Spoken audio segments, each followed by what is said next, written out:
पूजा होती थी। और पूजा करते वक्त ढोल नगाड़े वाद वादन जो म्यूजिक सिस्टम ऑपरेट किए जाते थे, ऊपर में था नौबत नगाड़ा।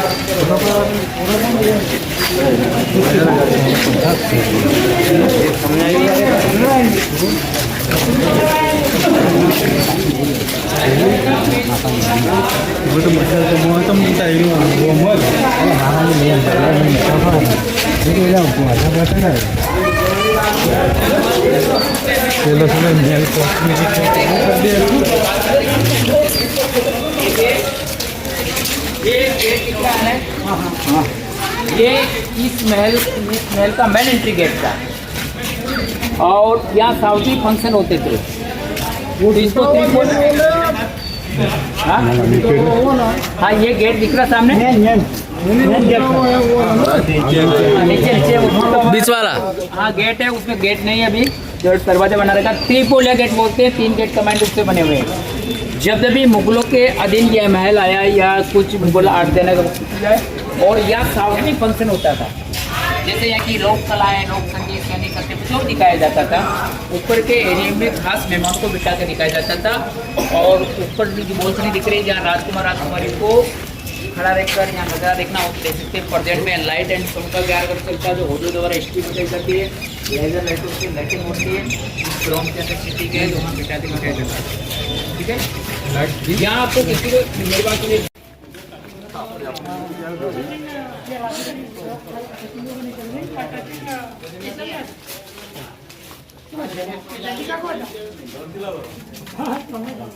चलो भाई मेलना अंदर हेडे आइए अब आपने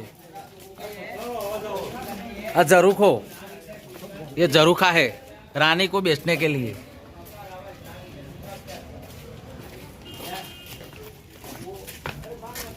ये देखिए, ये पूरा एक जनाना महल था उस टाइम में और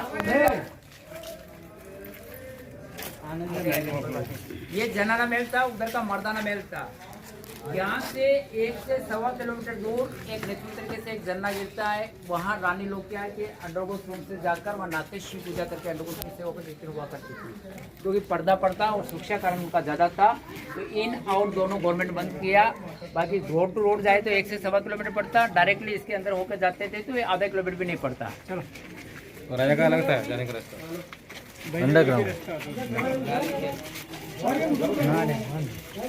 गुजर लोग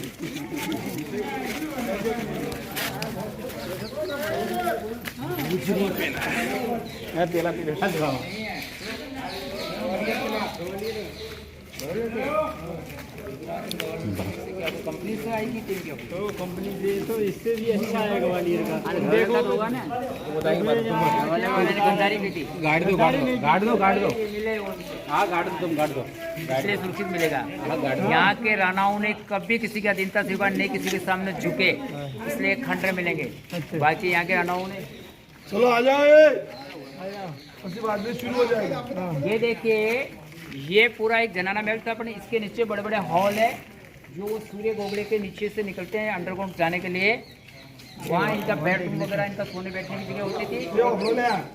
दिन के टाइम में राजकुमार राजकुमारी है ना, तो यहाँ इनका समय बिताती थी।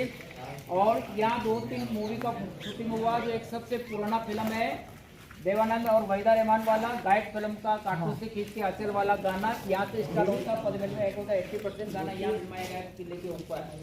एक गाइड जो 55 साल पहले, आज फिर मरने की तमन्ना जीने की तमन्ना वाला गाना। और एक प्रेम रतन धन पायो मूवी का शूटिंग भी यहाँ हुआ था। चलिए सलमान खान का हाँ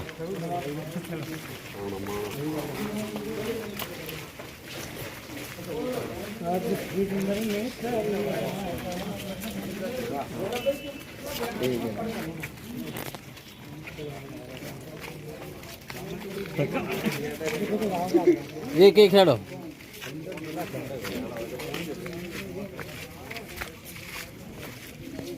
शांति शांति आओ। हाँ कुछ चित्तौड़गढ़ वाओ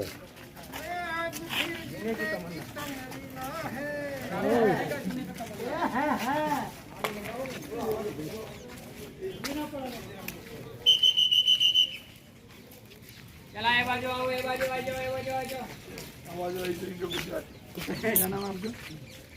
गोपाल। गोपाल इसमें क्या सब गुजरात के, कोई एमपी के ग्वालियर के भी कह रहे हैं? है ना, एमपी के ग्वालियर तो ये के। कोई कंपनी की टीम है, स्टाफ है क्या? ये कारपेंटर को सब कारपेंटर सभी तरह के आए। वो ड्राइंग करेगा। ये मोदी जी नहीं आ रहे, मोदी जी को तरफ से आए कब आए? मोदी जी ने भेजा है। आएगा बस पतरा जोजो बाद में आएंगे, बोले हमको भेजा है। फोटो ना लिया, બીજું કોઈ નહીં, સેલ્ફી લે એ જયદીલાલ ઓય ડોશી જવાબ માંગશે ઘેર છો ડોહાન કાઢીને આયા। ये देखिए, ये जितने भी आप डैमेज जोन देख रहे हैं, અશોકભાઈ देखो, देखिए ये जितने भी डैमेज दिख रहे हैं, यहाँ के मेन सेनापतियों के मेन हेड कर्मचारियों के रूम्स हुआ करते थे। और वो जो बॉल खन्नी बाहर निकली हुई है ना, बंदर बैठा है। ये बाहर निकली हुई है, ये आती जा रही फर्स्ट नंबर की। ये पन्ना पैलेस है। पन्ना कौन थी? सूरजमल गुर्जर की वाइफ थी, जो राणा सांगा के एक सेनापति थे। जब राणा सांगा के 7वां और अंतिम पुत्र राणा प्रताप के पिता उदय सिंह पैदा हुए, तब नेचुरल तरीके से उनको रानी कर्णावती राणा सांगा की वाइफ थे, नेचुरल तरीके से माँ का दूध नहीं था। इतने सालों पहले बिगर माँ के दूध के बच्चे को जीवित नहीं रहते हुए कोई साइंस ने इतना तरक्की नहीं किया था। तो सेम पीठ में सेनापति की वाइफ पन्नादाई का एक बच्चा होता है, तो उनको माँ का दूध पिलाने के हिसाब से पालन पोषण के हिसाब से यहाँ लाया गया और दोनों बच्चों को निस्वार्थ होकर उन्हें दूध पिलाया। जब रानी कर्णावती ने जोर किया तो सबसे ज्यादा भरोसा पन्नादाई पे किया और पन्नादाई के हैंड ओवर करके ही जोर किया और पन्नादाई ने इसको निभाया अपने बेटे, खुद के बेटे चंदन कुमार के, जो आगे बताएंगे किस तरह ये पूरा हिस्ट्री। और वो 3 फ्लोर का जो महल देख रहे हैं ना, मीरा कुछ समय यहाँ रही जब तक मंदिर का अरेंजमेंट नहीं हुआ। जैसे ही मीरा का मंदिर का अरेंजमेंट हुआ, यहाँ से मंदिर की तरफ चले गए, जो आगे मीरा मंदिर देखेंगे। और इस प्रांगण के अंदर राजकुमारी को तलवारबाजी सिखाई जाती थी और उस गैलरी के अंदर हथियार बनाए जाते थे। अभी जो ये लाल मिट्टी डाली ना, तो अब भी यहाँ एक सरूर नाम का एक नाटक का या कबड्डी का कार्यक्रम हुआ, जो है तो लाल मिट्टी बना। मेरा मंदिर आगे है, मीरा आगे आपसे आगे तो 2 मंदिर विजिट करने को मिलेंगे। ये मीरा और ये कुंभशाह मंदिर है। इस मंदिर को 8वीं शताब्दी में पापा रावण ने एक विष्णु मंदिर के रूप में बनाया, जो विष्णु जी का वराह अवतार होता है ना, वो बनाया था। वराह अवतार में गरुड़ जी का मूर्ति सामने लग रहा है, मगर लड़ाइयों में टूट गया तो उसका रिनोवेशन राणा कुंभा ने 15वीं शताब्दी में किया और पुराना खंडित मूर्ति हटाकर नया मूर्ति लगाया, राधा कृष्ण बलराम का मूर्ति। शाम का मूर्ति कुंभाजी ने लगाया तो कुंभ श्याम मंदिर के नाम से फेम हो जाता है। ये जगन्नाथपुरी मंदिर सोमनाथ मंदिर के नाम से कार्विंग है और मीरा मेड़ता सिटी रहने वाली। यहाँ से पुष्कर के पास में एक मेड़ता सिटी, और मेड़ता सिटी में एक कुड़की नाम का विलेज है जहाँ मीरा रहा करती थी। बचपन से ही मीरा के फादर डैडी का डेथ हुआ तो उनके ग्रांड फादर ग्रांड मदर यानी दादाजी के पास मीरा बड़ी हुई। और दादाजी एक धार्मिक प्रवृत्ति के थे। एक बार साधुओं को भोजन के लिए आमंत्रित किया तो एक साधु जी ने कृष्ण जी की मूर्ति के साथ पूजा करके फिर भोजन पाया।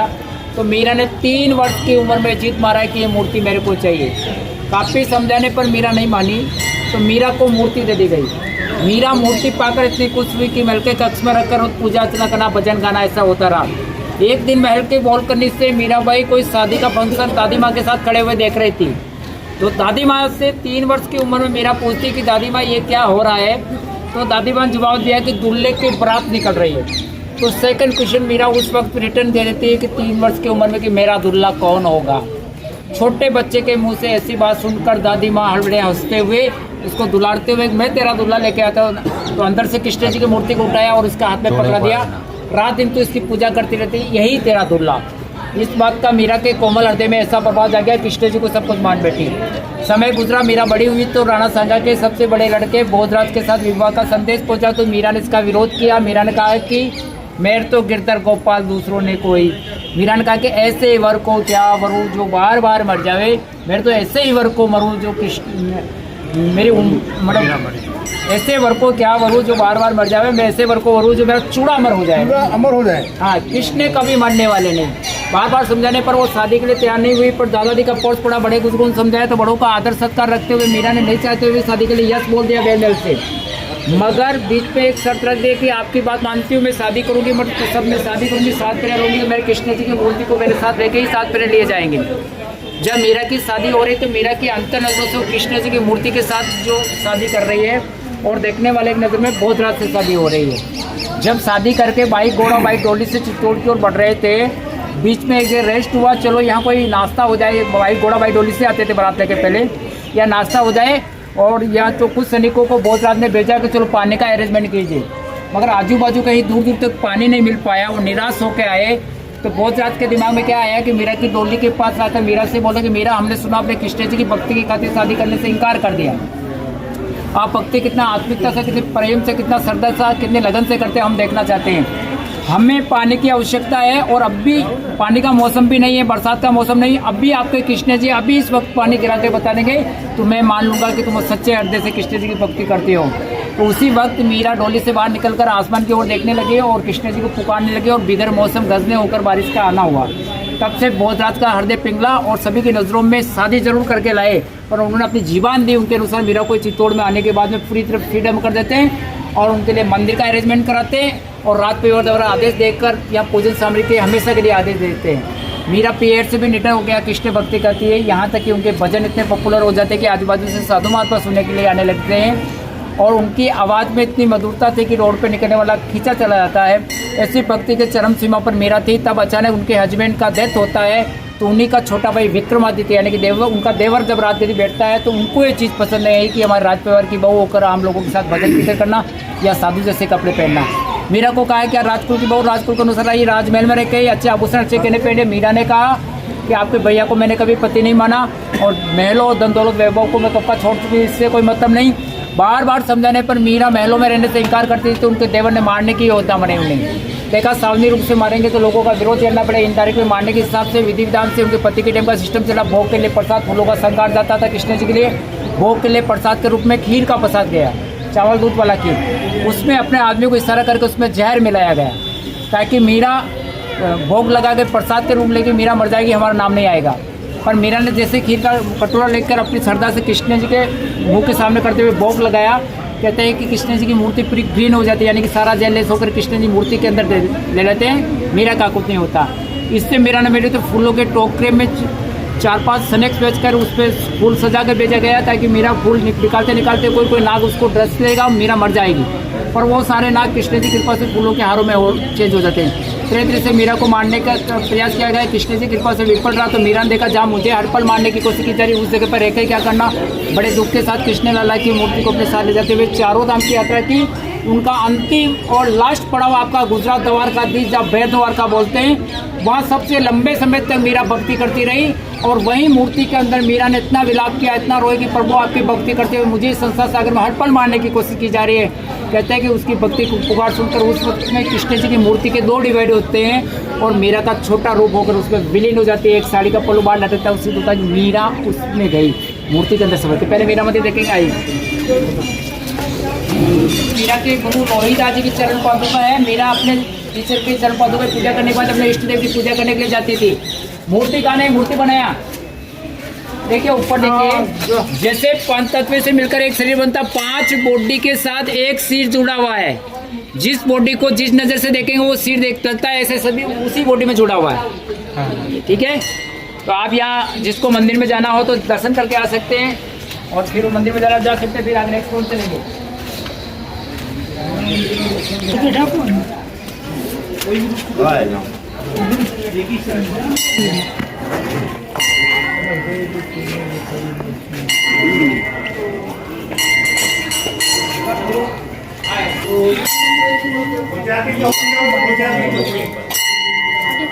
माना प्रताप ने जिनको किया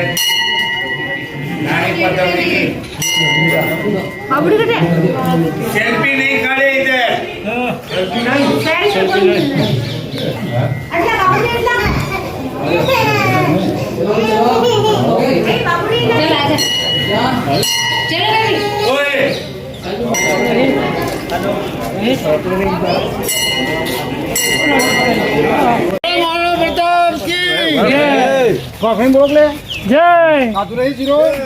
देखिए, स्वतंत्रता के खिलाफ जो अपने जो राणा प्रताप ने जो यहाँ संघर्ष किया है, उधर संभाजी महाराज जो यहाँ छत्रपति शिवाजी महाराज संघर्ष किया, बहुत अच्छा संघर्ष किया और सभी का नाम किया और यहाँ स्वतंत्र कराए।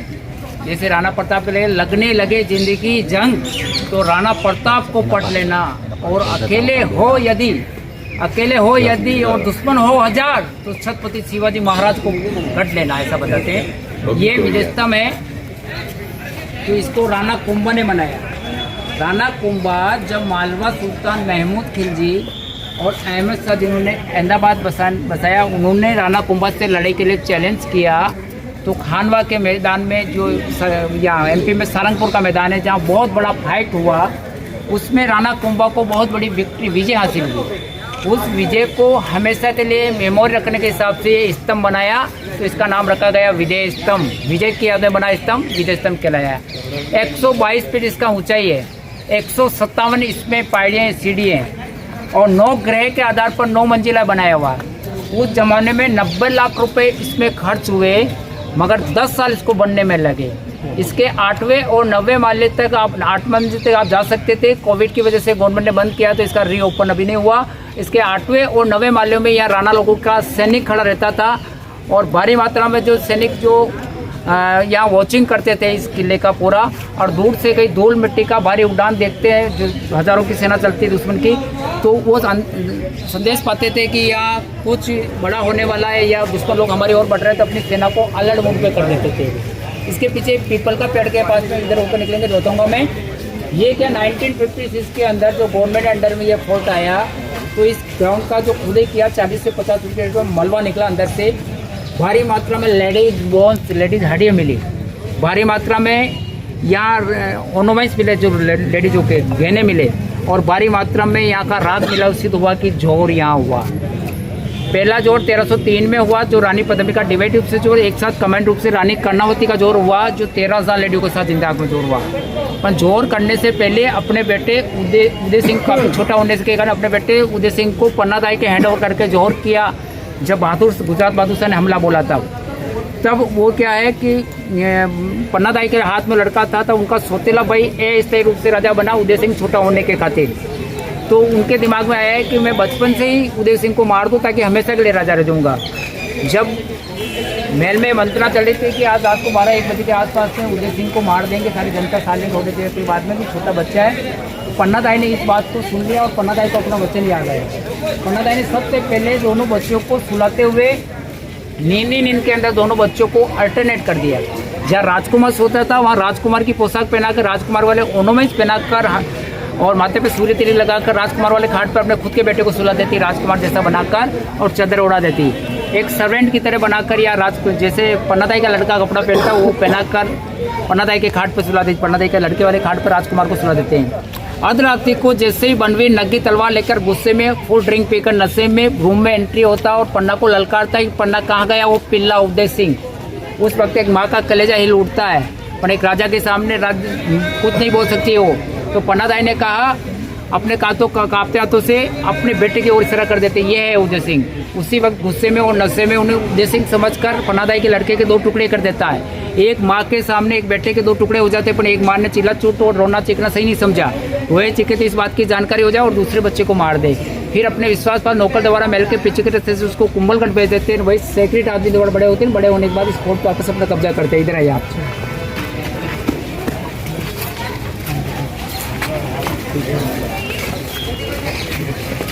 चलो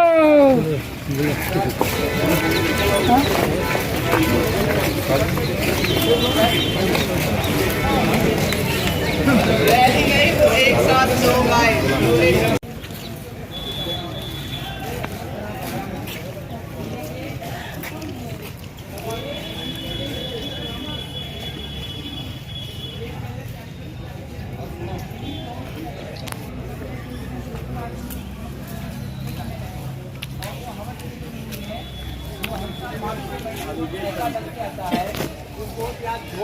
होता है और यहाँ मेला पड़ता है। आसपास इलाके के 25-30 हज़ार राजपूत आते हैं। यहाँ के उदयपुर में जो वंशज रहते हैं वो भी आते हैं, और यहाँ श्रद्धांजलि वार देते हैं 20-21 पंडितों के साथ में। और एक शोभा यात्रा निकलती है 1-1.5 किलोमीटर दूर तक, जो चलती घोड़े हाथी के साथ में, पुरानी बहने लेक पर पहन कर घोड़े हाथी के साथ में, कोई ऊँट के साथ में, कोई एलिफेंट के साथ में, जो शोभा यात्रा अभी भी निकलती है। और घोड़ों का कंपटीशन होता है और तरह तरह के पुराने इतिहासों की जो स्टॉलें लगती है। और पूरे दिन का स्पीच चलता है, बड़े बड़े नेता भी आते हैं। अभी जो उप मुख्यमंत्री भी आई हुई थी यहाँ पहले बिजोर मेले में, ठीक है। और ये जितने भी पेड़ नज़र आ रहे हैं ना, कैस्टल एप्पल सीताफल के पेड़, इन पेड़ों से क्या होता था कि इनके गुद्दों में सीताफल के फलों के गुदों में या कुंभकर्ण पहाड़ियों से बहुत सी ऐसी जड़ी बूटी लाई जाती थी और भारी मात्रा में जो सैनिक लोग घायल हो जाते थे उन घावों में लगाने के लिए इस विधि से यूज किया जाता था। पूरे दिन लड़ाई करने के बाद में सैनिकों का जो बॉडी पेन होता था तो पेन के लिए जो दौड़े और चादरें बनाई जाती थी उसको ओटरी सोने से पूरा दिन भर का जो लड़ाई का जो बॉडी का पेन होता था वो दूर हो जाता था। इनकी छालों को गलाकर कुछ रेशे तैयार किए जाते थे, रानियों के लिए पोशाकें बनती थी और ये बनती थी पोशाकें वगैरह, और केले की छालों से, बांस की छालों से सारी चीज़ें बनाई जाती थी। प्रेजेंट में आदिवासी लोग इसी को मॉडलिंग तरीके से अभी बना रहे हैं, जो पेंटिंग के दौड़े वगैरह सब चीज़ें बनती है जो आपको लाइव दिखाएंगे। ये जो मंदिर है आपको, ये मंदिर में देखने चल रहे हैं, ये 11वीं सेंचुरी का मंदिर है। राजा भोज द्वारा इसको बनाया गया और गुजरात के राजा कुमारपाल द्वारा इसका रिनोवेशन किया गया। 1 गॉड 3 प्लेस इसमें ब्रह्मा विष्णु महेश सृष्टि के पालन करता, रचयिता, विनाश करता, तीनों रूप लेते हुए 9 फीट का मूर्ति इसमें। जब भी रानियों ने जौहर किया या शिव पूजा करके किया, और जब भी राणा लोग युद्ध के अंदर गए अपने शस्त्रों की पूजा यहाँ हुई थी। इसके देखने के बाद बाहर निकलने के बाद एक टैंक का व्यू देखेंगे, जहाँ रानी पद्मिनी कुंभा पैलेस में जो अंडरग्राउंड सुरंग देखा ना, वहाँ यहाँ आती थी। इस टैंक को बाहर से देखेंगे। चलिए ये लेसे लगते हैं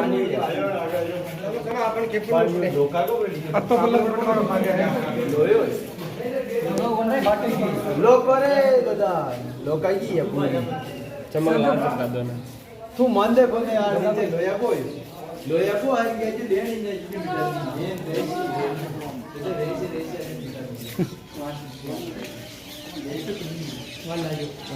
और उठी होना है कि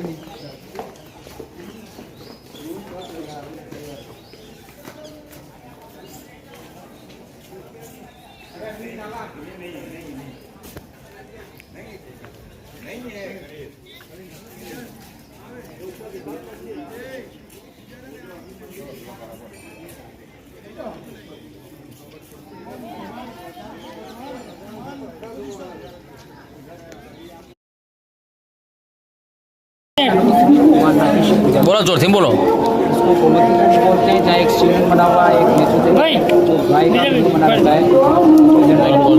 ठीक है, अपने साथ में लोग जा रहे क्या ना यहीं से देख लीजिए, खरीदने वाला 50 फीट गहरा टैंक है। कितने आदमी अंदर चले गए, ध्यान रखना। चलो कुर्बान हमरा का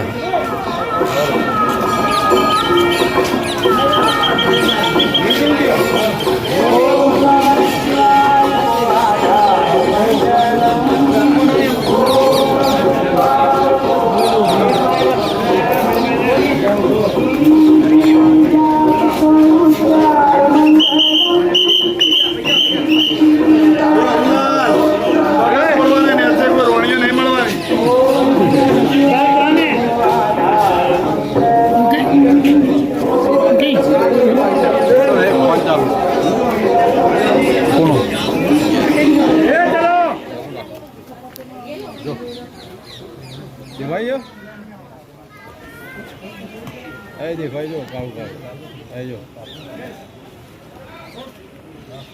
5वीं शताब्दी के अंदर सबसे लगातार 1000 वर्ष तक मेडिटेशन यही रहा। राजा हमेशा सूर्य की तरफ मेडिटेशन हिस्सा है, मगर एक ही अवे का फायदा खिलजी ने उठाया और लास्ट गेट को क्लोज करते हुए यहाँ की सेनाओं को सरेंडर किया।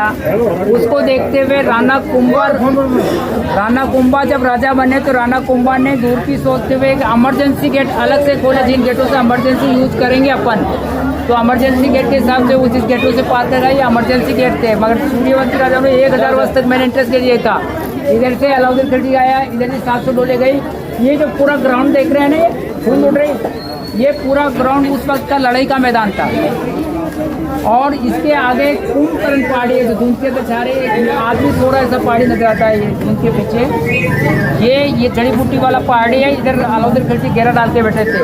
हर गेट पे एक 7 गेट इधर भी थे, 7 उधर भी थे। हर गेट पे एक विशेष प्रकार की सेनाएं यहाँ गेट के ऊपर रहती थी।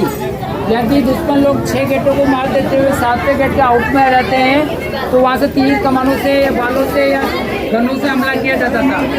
और सामने वाले की टीम बिल्कुल अनकंट्रोल स्थिति में होती तो गर्म तेल गर्म पानी डाला जाता था उस टाइम पे, ताकि दुश्मन के घोड़े हाथी वगैरह सब पीछे गिरने लग जाए, उनको फेंक करने के हिसाब से। ये चूने की बनी हुई मजबूत दीवार है और इस गेट का समय समय पर रिनोवेशन होता रहा। इसको सूरजपोल गेट बोलते हैं और सूरजपोल गेट बोलने का कारण है कि सूर्य की पहली किरण स्क्रीन पर पड़ती है। ये गेट के ऊपर ये अंकुश लगे हुए ना खिले, इनका लगाने का रीज़न ये था कि पहले हाथियों को ड्रिंक पिलाकर या फिर इनका पानी पिलाकर पागल करके गेटों को तोड़ते थे दुश्मन लोग। तो हाथी के हाइट के अंकुश लग जाने से क्या हाथी के मार पड़े, हाथी मार नहीं कर पावे और इसको तोड़ नहीं पावे, इस पर्पज किया जाता है। यहाँ आपको कोई एक दो फोटो लेना हो तो दीवारों पर नहीं चढ़ेंगे, पीछे खाई है और ये गेट का है, इधर का फोटो लेना ले सकते हैं।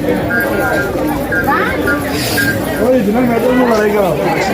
उधर में जाना, उधर पेंटर को जाना है, यही घूमना। कल भी पेंटर आ गया एक पेंटर बालू आ जाता है कभी।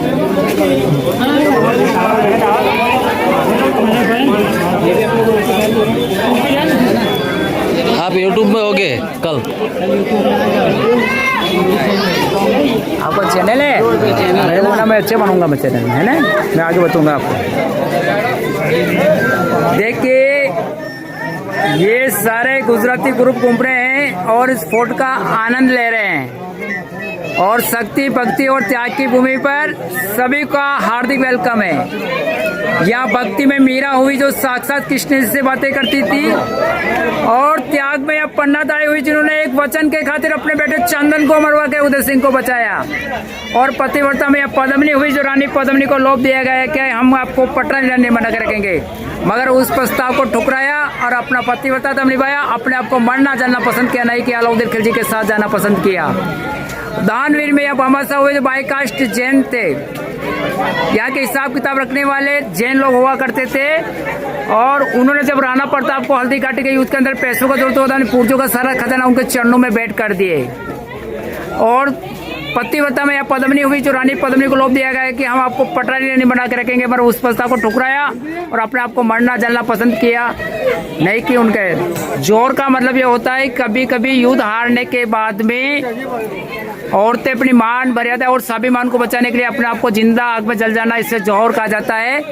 सती अपने हस्बैंड की डेड बॉडी के साथ जलना होता था, जो औरत को ऐसा वैराग्य प्रकट करता था कि औरत अपनी मर्जी से अपनी इच्छा से अपने पति के साथ सती हुआ करती थी। मगर लोगों ने इसकी एक परंपरा बनाकर सती प्रथा को अनिवार्य किया, तो राजा राम मोहन राय ने विरोध किया और सती प्रथा को बंद किया। जिस गेट को आप लोग देख रहे हैं इसको सूरजपोल गेट बोलते हैं। कहते हैं कि इस फोर्ट का मेन एंट्रेंस गेट यही था, क्योंकि सूर्यवंशी राजाओं ने हमेशा सूर्य की तरफ मेन एंट्रेंस गेट रखा।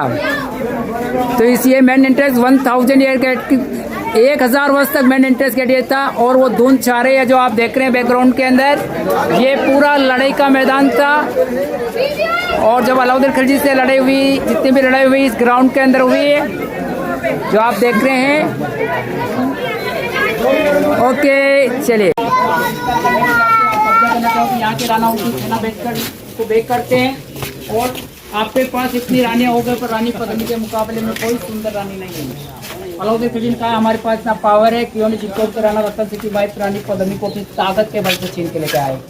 1303 के अंदर अलाउद्दीन खिलजी ने आता इस वाले गेट से, जो गेट देख के आए अपन और आप देख के आए अभी जिस गेट को देख के उस गेट से आता है।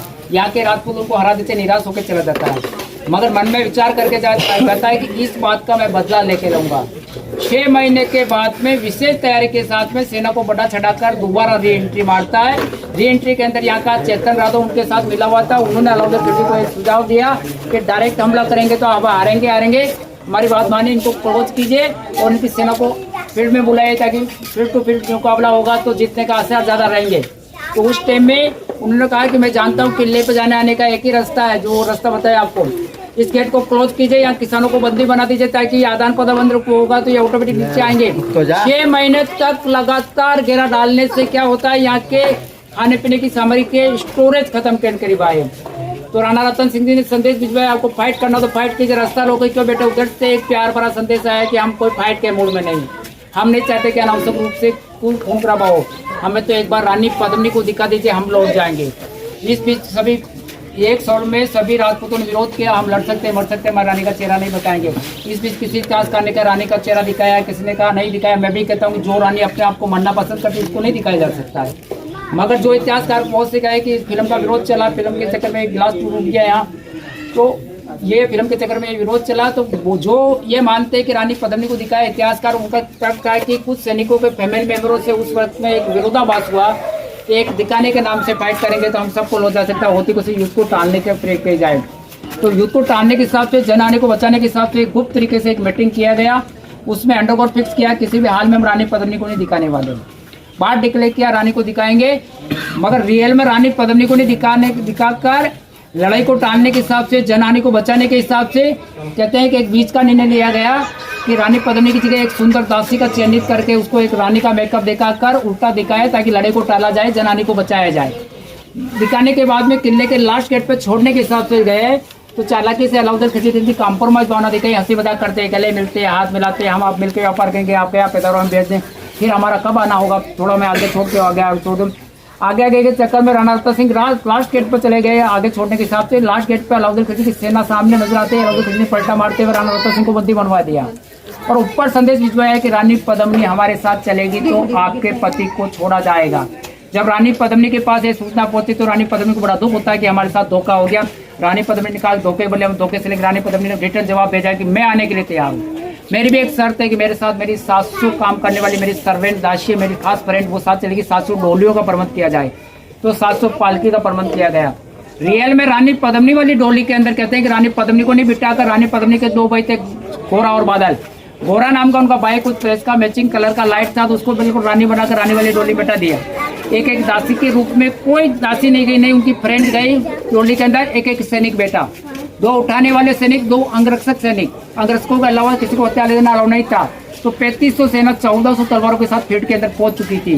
पहुंचने पर यहाँ के हेड कमांडर खिलजी को बोला कि रानी पद्मिनी आ चुकी है, मगर रानी पद्मिनी की अंतिम इच्छा है कि अपने हस्बैंड से मिलना था, जबकि पद्मिनी थी नहीं। और हस्बैंड से मिलने के लिए रानी पद्मिनी को ओपन में हम बाहर निकालेंगे, आपकी हजारों की मात्रा में सुंदरता के बारे में ये सुन रखा, तो देखने के चक्कर मार देकर अपनी सेना को आदेश दिया जाए, अपनी टेंशन चल जाए ताकि रानी पद्मिनी निकाल कर अपने पति से मिला जाए।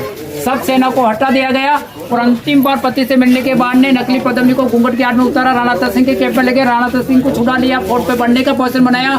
खिलजी को पता लग गया युद्ध छुड़ा के ले जा रहे थे, वहीं भयानक रूप से फाइट हो जाता है। यहाँ के राजपूत लोग बड़ी बहादुरी के साथ लड़े, मगर सेना कम होने से, हथियार कम होने से लड़ते लड़ते 99% सेना खलास होती है। राणा रत्न सिंह पद्मिनी के हस्बैंड मारे जाते हैं, उनके पद्मिनी के भाई मारे जाते हैं। तो ऊपर संदेश आता है कि हमारी हार हो चुकी है। तो लालन पालन में 5 तरीके से डिवाइड रूप से 16,000 लीटरों का जिंदा जोर किया। यहाँ के राणाओं ने कभी किसी की अधीनता स्वीकार नहीं, किसी के सामने झुके। कहते हैं कि राणा प्रताप जंगल में रहते हुए कभी कभी आदमखोर से सामने से मुकाबला करते थे तो अपने हाथों से बिगर हथियार से शेरों को मार सकते थे। राणा प्रताप इतने ताकतवर थे। राणा जब 1567 की लड़ाई के अंदर अकबर इस फोर्ट को 48,000 सेनाओं से घेर के बंद रखा था, मगर उस वक्त में यहाँ किले के ऊपर 8,000 सेना से थी और 8,000 का नेतृत्व फतेह नाम का सेनापति के नेतृत्व में ये फोर्ट था। और उदय सिंह जी नया राजधानी बनाने के लिए कुंभलगढ़ में थे। तो उस वक्त में 48,000 सेनाओं से फोर्ट गिरा हुआ, 8,000 सेना किले के ऊपर 48,000 से मुकाबला नहीं कर सकती है। मगर 6 महीने तक घेरा डालने से क्या होता है, खाने पीने का सामग्री खत्म। मगर यहाँ के 8,000 सैनिकों ने मिलकर ये मीटिंग किया कि भूतोली की बातें हम फूंक से मारने वाले नहीं, मरेंगे तो बैटल करके, चाहे नीने कुछ भी हो, मार के मरेंगे, पर लड़ाई करके मरेंगे, शान की मौत मरेंगे। उस वक्त में सबसे पहले अपनी बीवी बच्चों को जौहर के हवाले किया ताकि हारने के बाद में हमारी औरतों के साथ दुर्व्यवहार नहीं हो। मर्द लोगों ने केसरिया बाना पहना, माथे पे तिलक लगाया और 7 गेट ओपनली खोल दिए, हर हर महादेव के नारे लगाते हुए। अकबर की 48,000 सेनाओं पर यहाँ के 8,000 वीर इस कदर टूट पड़े, मर जाएंगे या मार देगी स्थिति के अंदर कि अब लड़ते लड़ते अकबर की 44,000 सेना को काट दिया था।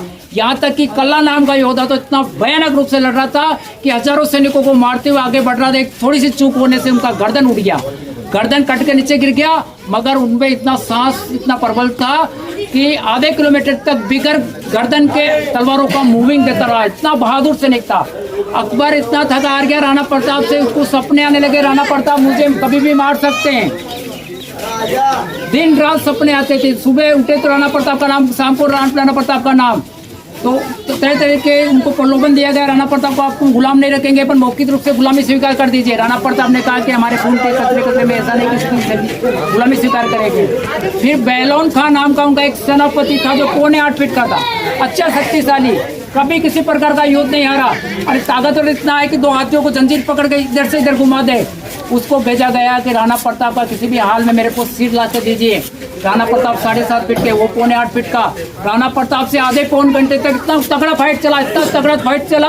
अंतिम क्षणों में राणा प्रताप ने अपनी चेतक की टापू को ऊपर करते हुए उसी के साथ राणा प्रताप ने पैर से पाँव निकाले और उनके पीठ पे खड़े होकर इतना खतरनाक तरीके से हेड जंप लगाकर अपनी भारी भरकम तलवार से बैलून खाकर हेड पे इतना खतरनाक तरीके से पार दिया कि सामने वाले के शरीर के सलंग 2 पार्ट हो गए। और जिस घोड़े पे बैठे थे वो घोड़े के 2 पार्ट हो गए, एक पार्ट इधर गिरा, एक पार्ट इधर गिरा। कितना पावर होगा। 5 मिनट तक तो राणा प्रताप ने अपनी आंखों को ऊपर नीचे नहीं किया। इतने बड़ी बड़ी आंखें थी राणा प्रताप, इतने बहादुर थे। इन बहादुरी के लिए कभी लोग बोलते हैं कि इस माटी से तिलक करो, ये माटी नहीं चंदन है। कहते हैं कि गढ़ में गढ़ चित्तौड़ गढ़, बाकी सब गढ़ैया, रानी में रानी रानी पद्मनी, बाकी सब रानिया, ताल में ताल भोपाल वाला ताल, बाकी सब तलैया, राजा में रामचंद्र, बाकी सब राजा। ऐसा बताते हैं। राणा प्रताप की जय, वो महाराणा प्रताप की जय। और ये मेन रोड दिख रहा है, इसके पीछे खड़े हुए रानी पद्मनी को नहीं दिखाकर एक दासी को दिखाया, अपन वो स्टेज पे दिखाकर इधर रूम में वहाँ दिखाया, जो अपन चलते हुए देखेंगे। और चलिए, और वो वाला क्या है? गर्मी में रानी पद्मनी श्रीलंका भाई, पानी के बीच में श्रीलंका भाई रानी।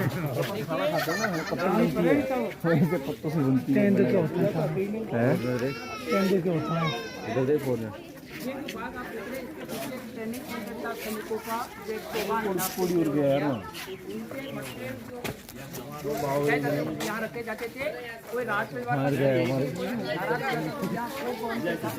यहाँ लाके समझाया जाता था। और ये पूरा गिरा रहता था रानी पद्मनी शिक्षा। बोलो बें जो रोने वाले जिले की सूरत है।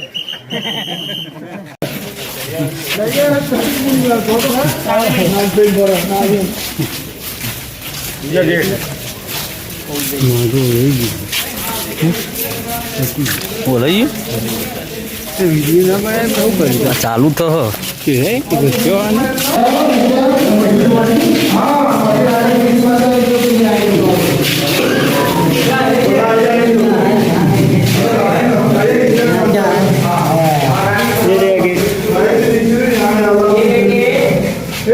अच्छी तरह से लेना,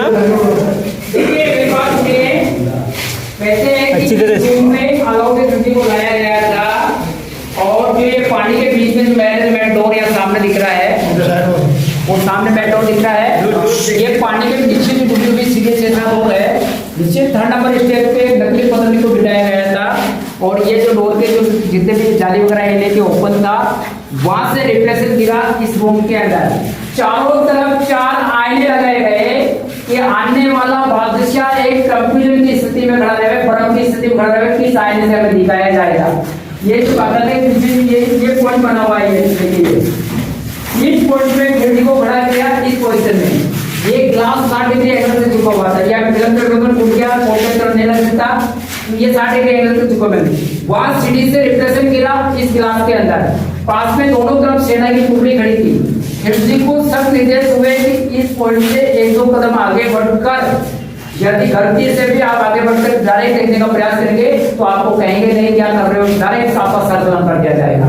ऐसी परिस्थिति के अंदर अवधि यहाँ साइलेंट खड़े हुए, इधर देखते ही देखा कि हम पीछे नहीं जा सकते, तो ऐसे घूमने के लिए किसने मना किया, या घूम के आप देखेंगे तो ABCD नहीं आएगी।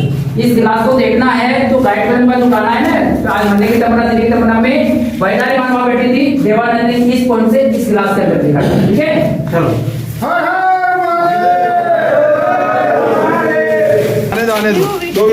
देखो। 4th विजिट अपने अंतिम दौर पे चढ़ रहा है और मेरे को सुना और समझा, तो इसके लिए धन्यवाद आपको।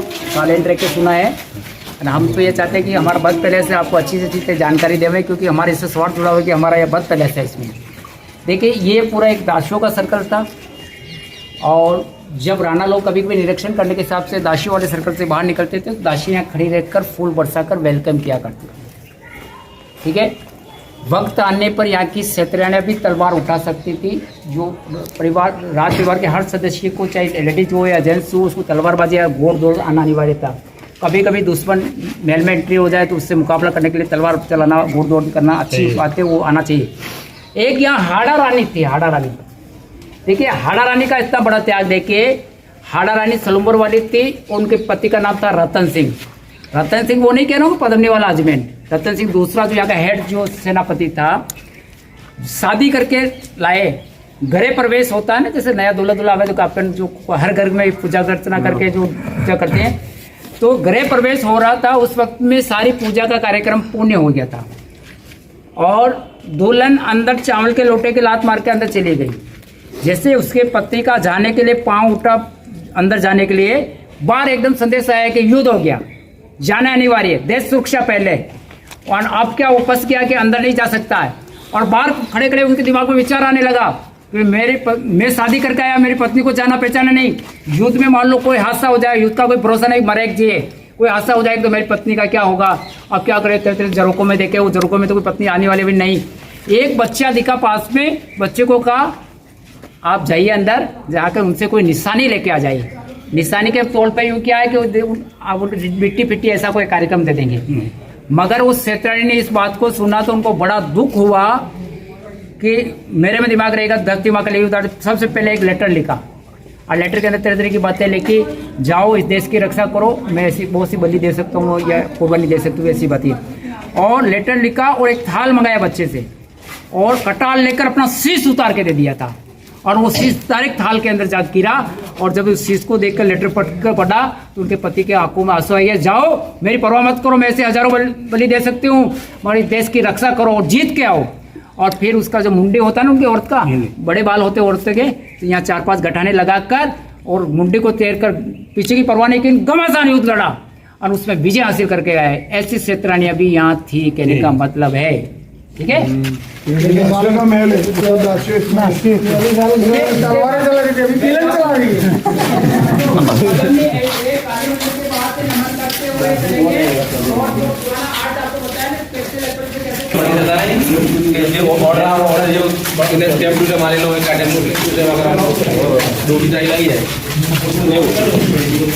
ऑर्डर